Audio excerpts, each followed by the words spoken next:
Hey, welcome to Web3 Weekly with your host, Blockstar Technology. Let's go.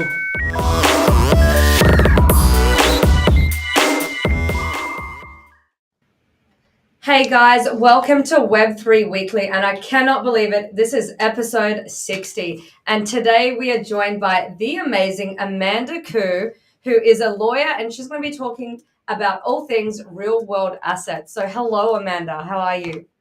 Hi, Maureen. I'm good. How are you? Yeah, not bad. I'm pretty happy it's a Friday, I'll tell you that much.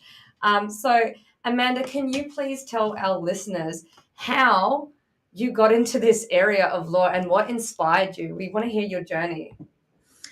Yeah, I've had a really I think different journey. Especially because I don't think most lawyers enter the crypto space.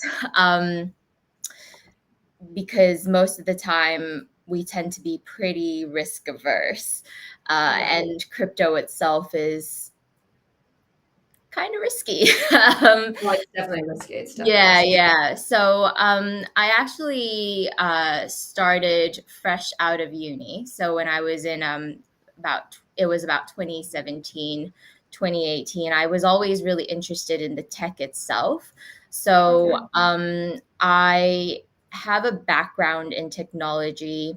I did some product work at Google. And because of my interest in technology, I looked into the blockchain technology.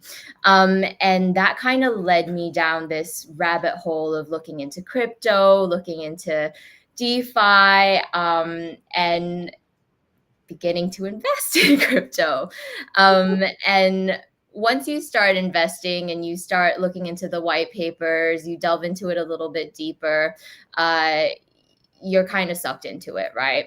And when I was a grad in private practice, I really wanted to practice in the space, but it was really difficult in private practice in particular because, well, first off, in law firms, nobody really knows what crypto is about, especially that early on. Nobody knew.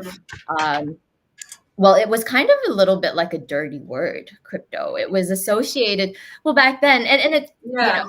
it's associated with like the darker side of finance, and it's not exactly uh, touted as very, very glamorous.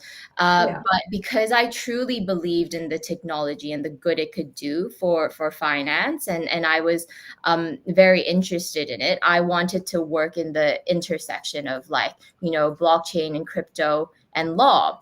And I wanted to bring the knowledge that I had from the product side and work with the product teams to build the underlying foundations within the technology. So I did my I did my grad programs, worked in the corporate team at some, private firms, and then landed in the financial services team at another private practice firm. And from there, I decided to kind of settle in there. Sorry, you can hear my dog barking in the background. That's all right. But essentially, financial services founded the, I guess, basis for me because crypto naturally has a lot of similarities with, you know, the financial services industry. It takes a lot from there. And so taking from the financial services legal industry and taking my knowledge from there was really useful. And now I am legal counsel at Binance. So let's talk about that because Nathan and I were checking you out the other day. We're like, who's Amanda Koo that's coming on the show? Wow, she's amazing. And then Nathan started losing, what's a better word for losing his stuff at the fact that he saw Binance on your your LinkedIn profile. So what's that like? Because we've got a fangirl in the office right here who's actually specifically asked me, please ask her about working at Binance. What's that like? It's So as a lawyer. it's interesting. It's every day is definitely different. So Yeah, I look after Australia predominantly, yeah, as well as like some other global products. So it yeah, gives me a lot of different experience. yeah, Um, and it also keeps me up to date with what's going on with the tech, which is what I really like. Um, yeah, and I think working in such a huge global company definitely has its challenges, but at the same time, it teaches you to be agile.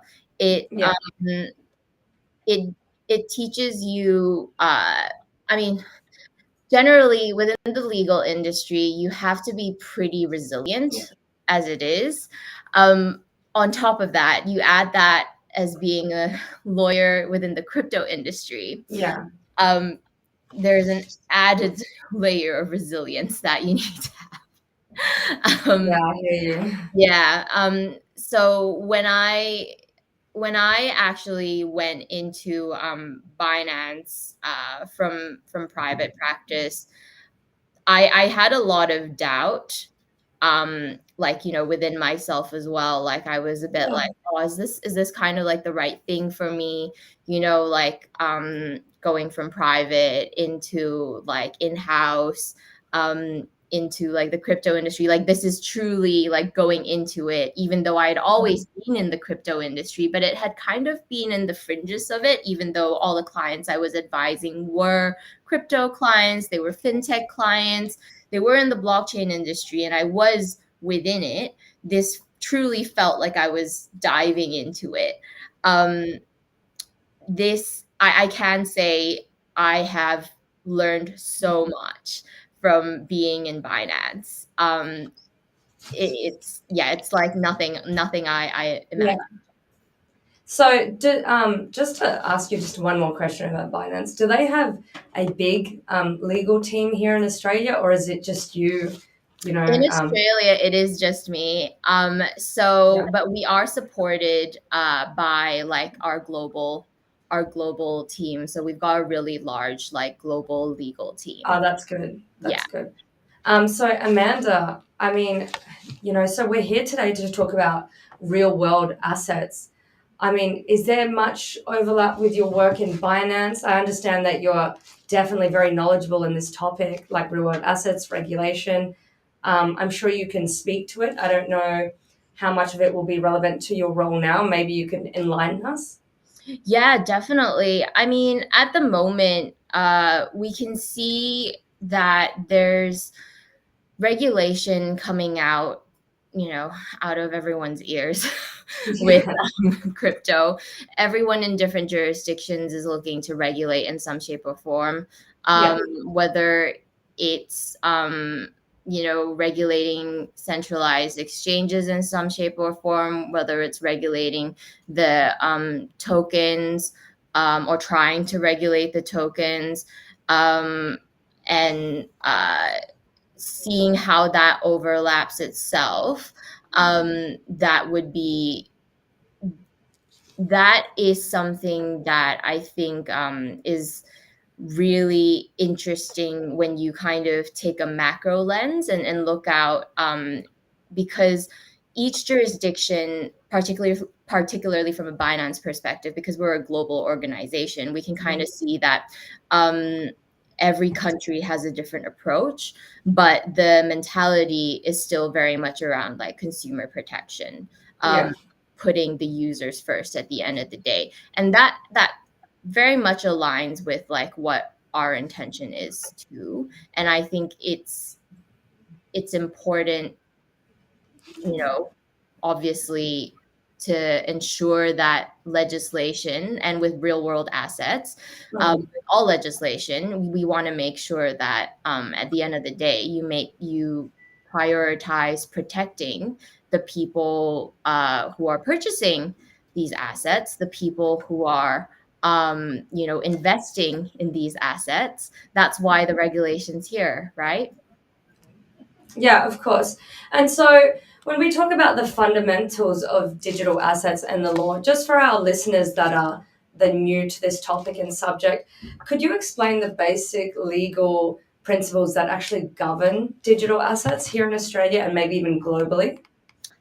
So in Australia, digital assets, there isn't actually. Hang on, let me just give. Sorry, I'm going to be really legalistic, and I'm going to say this isn't any like financial product. Oh, that's all right. We've got Yeah, disclaimers all over the place. yes, This is not so legal advice, sorry. everyone, not financial advice. There Exactly. is no advice at all. Exactly. So sorry. Not advice. But yeah, more than happy to have a chat about this stuff. But essentially, uh, there isn't a proper framework at this point in time for digital assets. We've got Austrac right now that has set out the digital currency exchange like registration program, where if you are a digital currency exchange, you register with them, and essentially it monitors like things around like AML, KYC, stuff like that. Yeah. But in terms of like your financial services licensing, so on the ASIC like AFSL side, Yeah. financial services product side, we don't have anything like that specifically catered to the digital currency or digital assets side yet. Yeah. That being said, we do have a consultation paper that has actually it's closing today. The consultation Yeah. closes today, but I do think if you are interested in submitting, you can definitely reach out to Treasury, and they David from Treasury would probably make a lovely exception. Feel free to reach out to David. um, um, but yes, so they've got a consultation paper that I think is a wonderful step forward. Yeah. Because previously, what was happening is we've just been trying to stuff uh, digital assets into a poorly fitted box. Yeah. It's not even like it's like trying to fit like a circle into a triangle. It wasn't fitting, and it was difficult for digital currency exchanges. It was difficult for ASIC, for regulators. It was difficult for consumers. There was a lack of certainty. There still is until Mm. legislation comes about, and until we finalize all that. There's a lack of certainty, there's a lack of transparency, and just a lack of trust Yeah. all around. So the consultation paper looks to essentially provide these aspects of certainty and trust to all the relevant parties. And what it does is essentially apply the existing AFSL regime, so the Australian Financial Services Licensing Regime, Yeah. to digital currency exchanges with certain exceptions. For example, there's like certain limitations here and there for like smaller exchanges, and there are threshold limitations and requirements for funds to be held onshore. So there are different requirements as opposed to the normal AFSL regime. So it does cater specifically to the digital currency exchange regime. And Yeah. the consultation period, I think, the consultation paper is really important to the industry.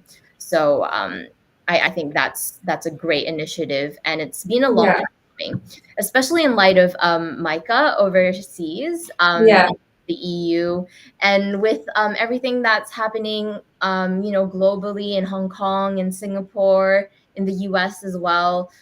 Everyone's kind of jumping on board, beginning to regulate. They're realizing that crypto, blockchain, it's not going anywhere. Yeah. It's better to regulate now, protect consumers, and provide that level of certainty, Yeah. as opposed to just, allowing it to run amok and Do what it wants. exactly, and Yeah. it just confuses everybody. And I love that you said that, Amanda, because a couple of weeks ago we had Senator Andrew Braggs on the Yes. show, and we were talking about the rejected digital assets bill and the new Mm, Treasury bill. And I mean, I love that a lot of this has been a catalyst for conversation and to propel, blockchain regulation forward. But how much of it is political, and is this political stance really going to hold us back in terms of regulation? We're all so desperate in need of it to legitimize the space. We all want some regulation so we have some clear guidance, so consumers are protected, so we have better adoption. But I mean, clearly you're in the space, you're well and truly across it. What are your thoughts on, what level the stakeholders actually have input in, and how much we're being held back by politicians just doing their mm. thing? Yes, I completely agree. I think it's such a hard balance, because, well, when you put in things like DeFi and DAOs, Yeah, and the other side, or some people think of it as like the dark side of the moon. Like, yeah, it's so difficult because, um, I take a step back and I think about, like, why was crypto created in the first place, right? yeah. Like, it was created during the, like, GFC. Like, it was, in a way, some people say it was created to, get away from regulation. It was Yeah, created because of the failure of the, current financial system. So why are we trying to kind of stuff it back into, like, the box, exactly. Yeah. the financial system is in? So I feel like there is definitely, and again, sorry, I'm going to get all legalistic here, but the views that I'm currently expressing are my own views and not the Yeah. views of, like, Binance or anything else like that. But I do think, obviously, there are political agendas at play.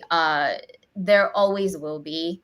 It's very difficult to separate between that, because everyone has something to gain from whatever they put forward. You know, naturally, every company does, every politician does, with every legislation Mm. they put forward as well.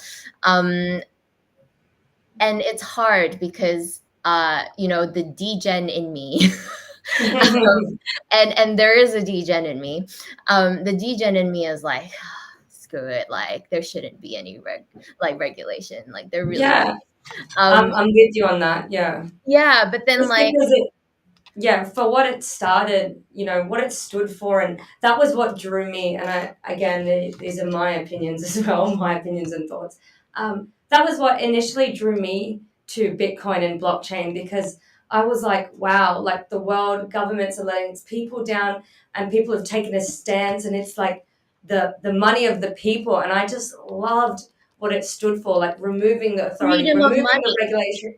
Yes, Yes. and so I was like, that was what drew me personally to it. I loved that people were breaking free and were deciding not to be governed by one government or one law, one regulation, and instead decided, let the tech be the law, let the people, Yes. you know, peer to peer. Let's remove all of the other stuff that brings in inflation, all of this stuff that destroys our money, and let the people be free. Yeah. So I don't get me wrong. I love to see regulation in the space to bring legitimacy, but at the same time, if it wasn't broken, so like I think Bitcoin was good. The thing that they needed to change were things like the exchanges and anyone that was actually dealing with Yeah. consumers that could potentially be in a place where they could rip them off. But Bitcoin itself and the technology itself, The token and the tech yes. shouldn't be regulated. So arguably, I mean, I think Treasury is going down the right path. Yeah. The difficulty is I do think that the regulation shouldn't be static. It does need to evolve as the technology continues to change. Yeah. So that's the thing. The the problem is that the technology changes so quickly, right? Yeah. Like one day NFTs are in, next day they're not anymore. And so, but by the time we regulate for NFTs, it's like, oh wait, what? Like they're like Yeah. last year's We thing. have a we have a saying in the office that crypto moves in dog years. Like been a few Yes. jokes. Sometimes we've been looking at something at the beginning of the week, and by the end of the week, it's been illegal. So we're like, oh, okay.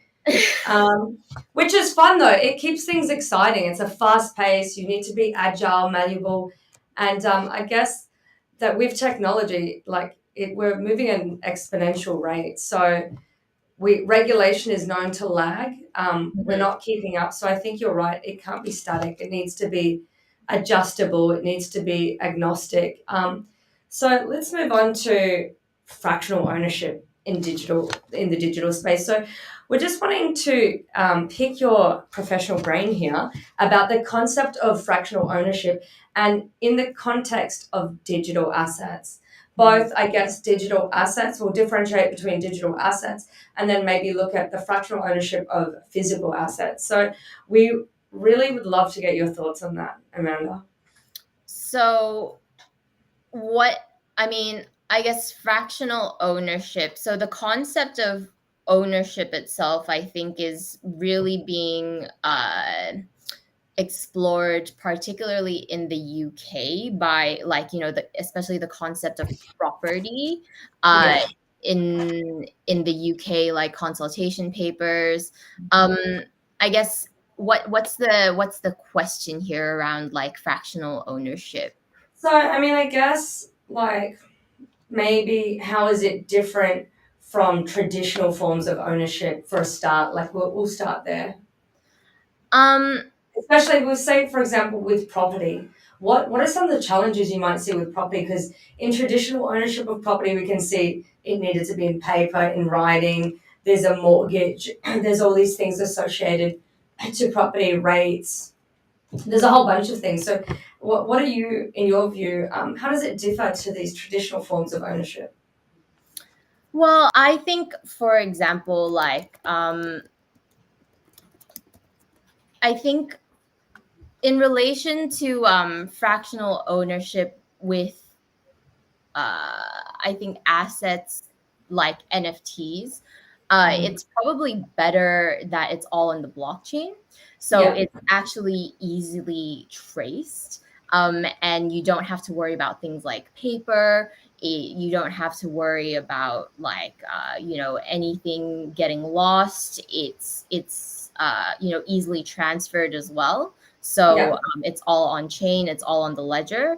In terms of, I guess, difficulties there, um, potentially, I mean, on the taxation, I wonder if I'm not a tax lawyer, so there might be issues there with regards to the fractional ownership perspective on that front.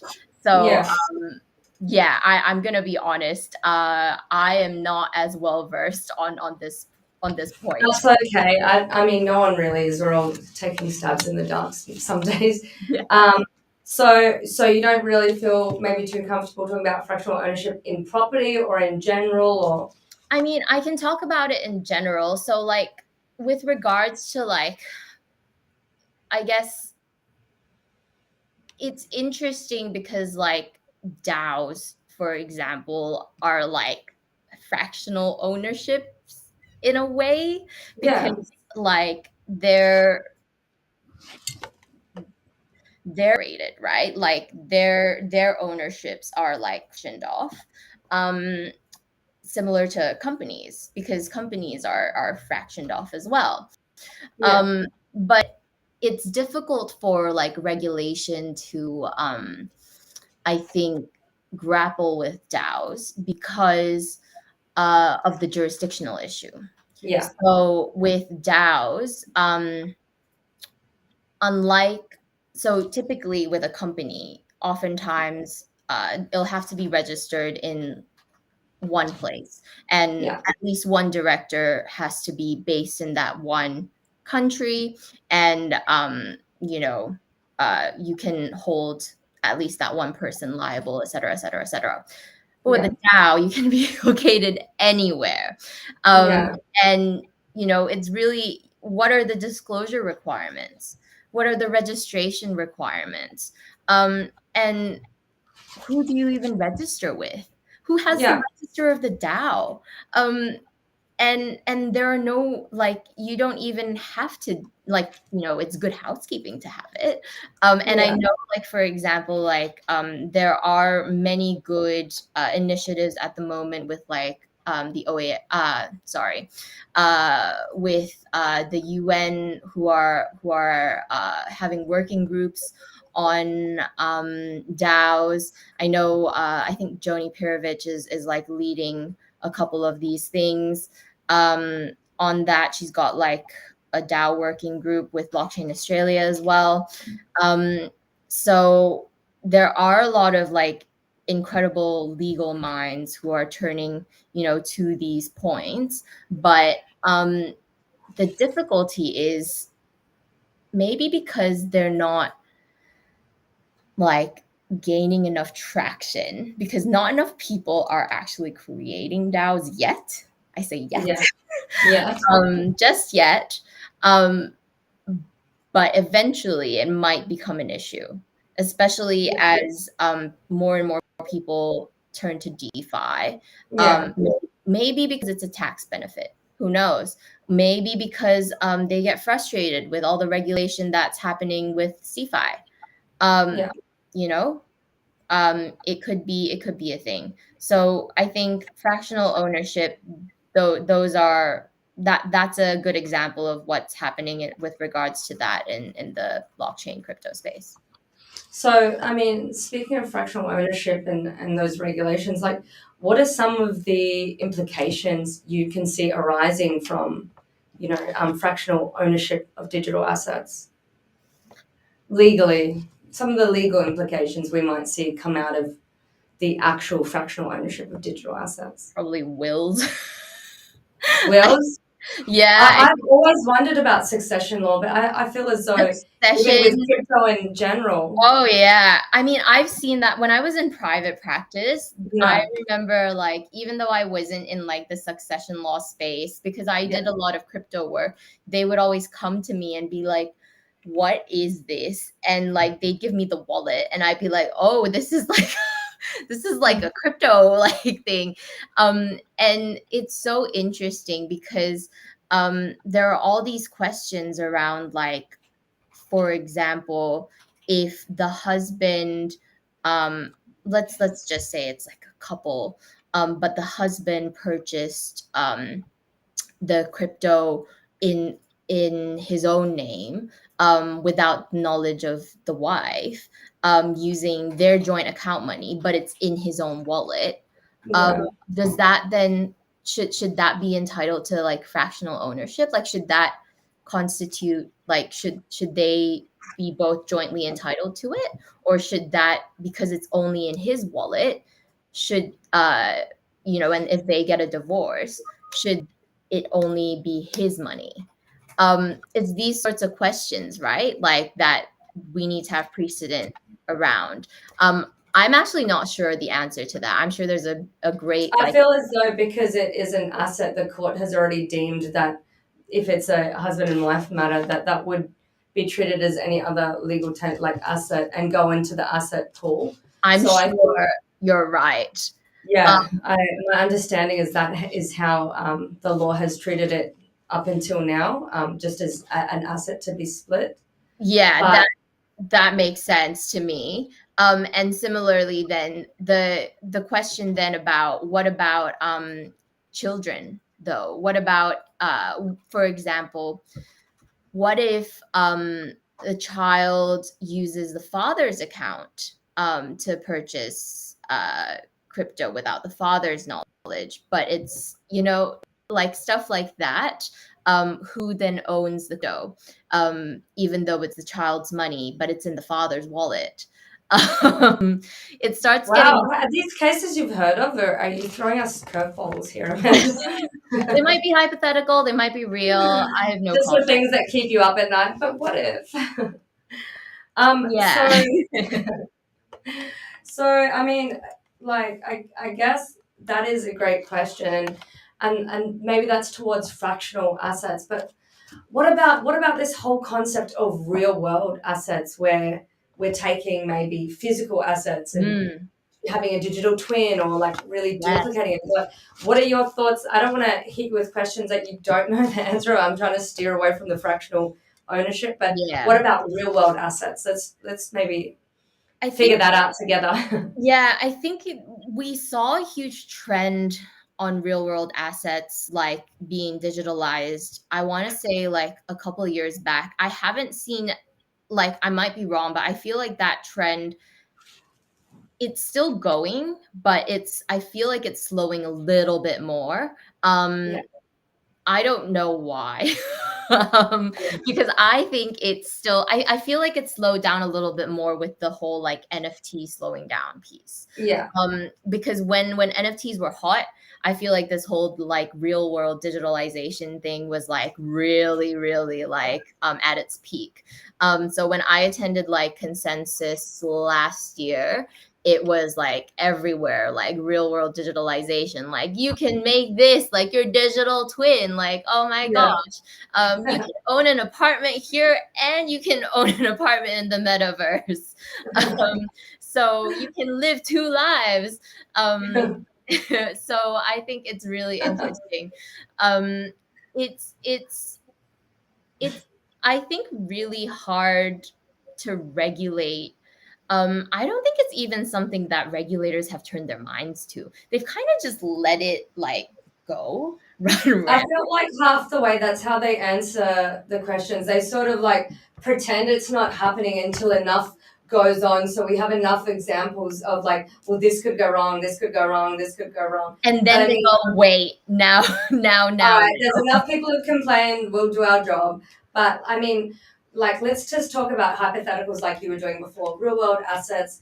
I mean, we see a lot of people, thinking that, all right, let's put some artwork, real physical artwork, we'll get an NFT, we'll do a digital twin, have a real world asset. But then Mm, we have the question of like, man, that opens the door for so many more problems. Like, how do we authenticate that that's actually there? Like, you've got the digital ownership, but what about the real? Like, how does it actually represent the actual asset? Who's holding it? Whose custody is it in? Like, property used to be ownership mm. and in their possession. So now what? Like, okay, does the real world asset have value in its digital So, counterpart, or is yeah, it only the physical?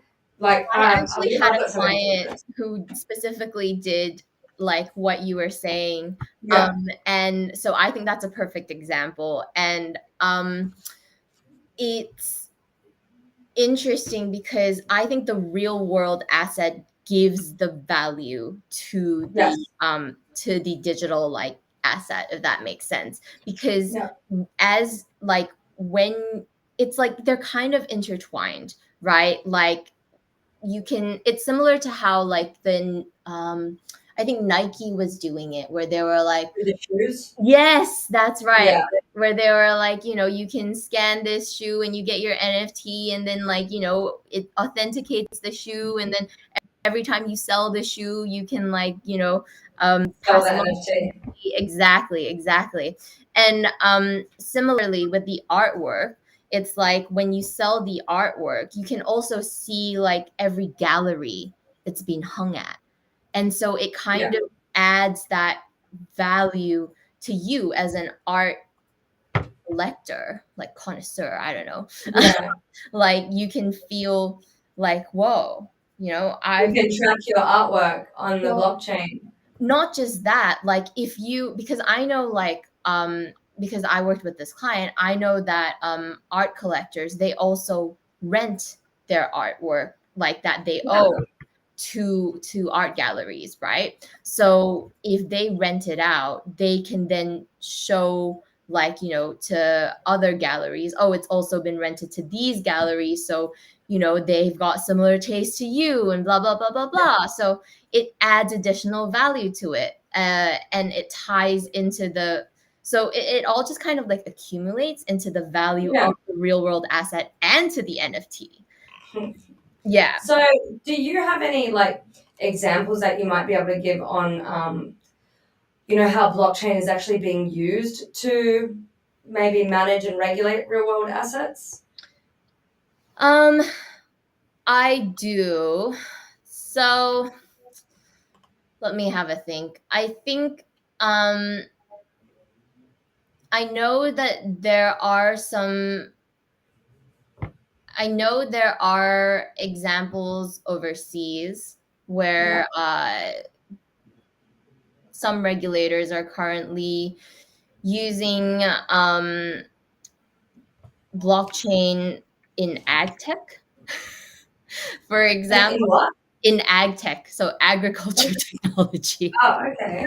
I think it was in the US.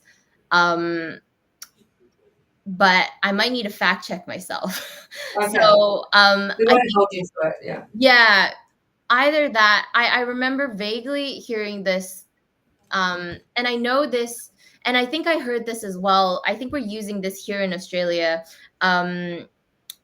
During Steve Vallis's like crypto summit. Somebody here in Australia was also doing it with the banks for within ag tech. So they're using blockchain technology to help banks uh, kind of regulate like something within agriculture. But again, this is a really poor example. So so maybe that's not the best one. All right. So yeah. So what about maybe, because this just came to mind. Sorry for cutting you off. What about maybe for the example of the real world asset duplication of gold? Have you heard how the HSBC bank Yes, is I setting up have. tokens? What? All right. What are your thoughts on that? Maybe. I think that is really, really interesting. I think that's a really good example. I think that is probably where we're headed Yeah. for the future. I think that would be ideal in terms of how the technology plays out. Um, I I mean, moving forward, um, having the technology move that way and having more good examples like this would be excellent.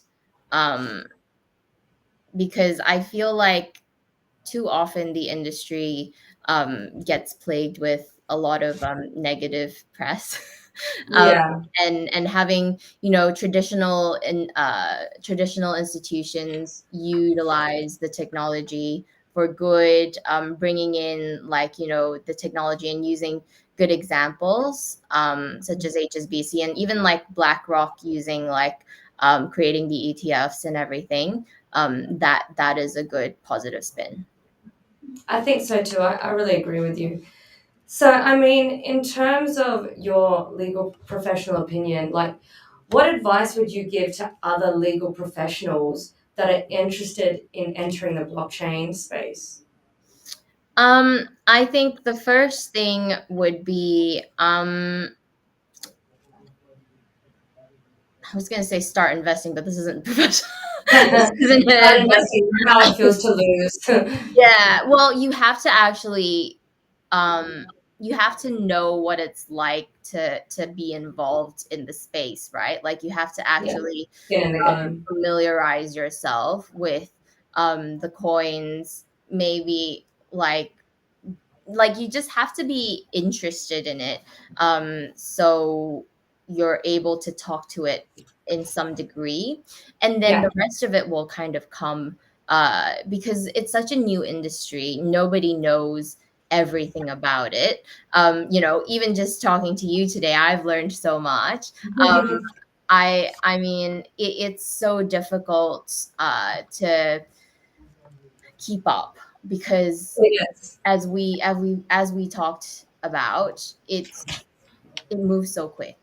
It's so hard to just kind of go like, I know everything. And if anyone ever says I know everything about crypto or I know everything about blockchain, they're lying. Like, I think one of the greatest things about the Web3 space and what makes it so different to the Web2 space is Web3 is a lot more peer orientated, and that yes. includes all the different types of professionals in it. So it's so much more welcoming in terms of the fact that you know a lot of stuff about one thing, I might know stuff about something, our colleague over here knows stuff about something, but everyone is so much more open and willing to come to the table and be like, well, this is what I know, what do you know? And like, there's a lot of camaraderie. I don't know how to say it. Yes.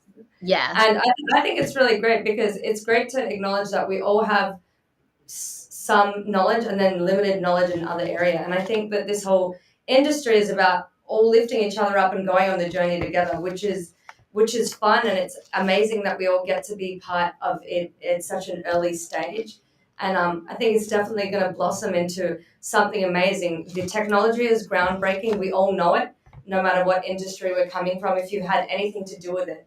It's like we're all on the sidelines waiting for something just to go. We know that like it's edging closer and closer. We have not yet seen that one thing that just sends it catapulting flying, because there's a lot of proof of concepts, there's a lot of great ideas, but I think we're really, really at the cusp of it getting picked up, going mainstream, a lot more adoption. Like the trading's happening, but I think, we're going to see some really great projects. And I have a feeling that this next bull market is going to be the time where things are really happening. And it could very well be as a result of these real world assets, the Mhm. fractional tokenization. I think we're seeing a lot of projects take off in the UK and other places abroad where people are really adopting the whole idea of fractional ownership. And I think maybe we can quickly discuss in our last couple of minutes. We know that there's probably going to be a bunch of issues from our background legal knowledge. We know that if it comes to property and there's a bunch of people that own a property, like so many things go wrong with property. So Yes. I can't wait to see people's governance token models, how they deal with, like, do we renovate, do we rent, like who's paying the rates, like what happens. So I think that it is going to be a lot more about people working together as a people and opening the door to lower the barrier of entry into things like owning a property. Now it's going to be very difficult for the next generation to own a house. So I'm interested in seeing how humans evolve in this whole concept where they'll probably not own anything themselves but own a part of something. Mhm. See how that goes for them. But I mean, thank God I bought my house young. It's not that great, Oh, but still a house. But Amanda, like I would love. Do you have any final words that you want to tell, like say on the topic at all? I think at the end of the day, it is a new industry. Yeah. There's always time for it to mature, and it's continuously growing. Yeah. As regulation comes in, it's helping it mature and helping it grow. I do think that it's hitting its upward trend right now. So Yeah. if you wanna join us, now's the time.